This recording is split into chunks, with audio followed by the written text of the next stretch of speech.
যারা শিল্প উদ্যোক্তা, যারা ব্যবসায়ী, তারা দেশের আইন মেনে তারা যেভাবে ব্যবসা করবেন, শিল্প চালাবেন, কিন্তু তাদেরকে যেভাবে হয়রানির শিকার হতে হয় কোনোভাবে এটাকে আমি বরদাস্ত করব না। একই সাথে আমি ট্রাক শ্রমিক, ট্রাকের যারা মালিক, ট্রাকের যারা শ্রমিক যারা যুক্ত আছেন তাদেরও কিছু সমস্যা আছে, সেই সমস্যাগুলো ঐক্যবদ্ধভাবে আমরা সমাধান করতে চাই। মালিক শ্রমিক মিলে একটা শিল্পের গণতান্ত্রিক সম্পর্ক রেখে আমরা দেশের উৎপাদন উন্নয়নের চাকাকে আমরা সচল রাখতে চাই।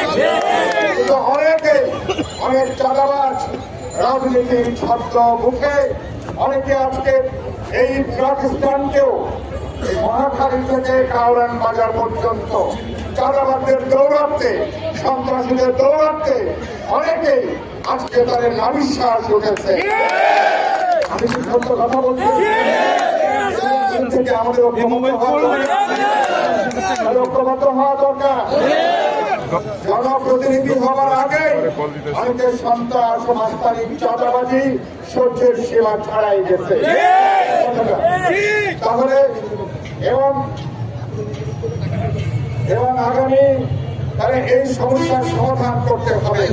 আমরা বলেছি সরকার সিটি কর্পোরেশনের সঙ্গে মিলে বসে আলাপ আলোচনা করে, ট্রাকের মালিক শ্রমিক ইউনিয়নগুলোর সাথে বসে আলাপ আলোচনা করে কিভাবে ট্রাক স্ট্যান্ড আইনগতভাবে কাজ করতে পারে, কিভাবে একটা নিয়মতান্ত্রিক ভাবে চলতে পারে। আমি জনপ্রতিনিধি হিসাবে আপনাদের সঙ্গে আলোচনা করে এ ব্যাপারে অবশ্যই আমি উদ্যোগ গ্রহণ করব।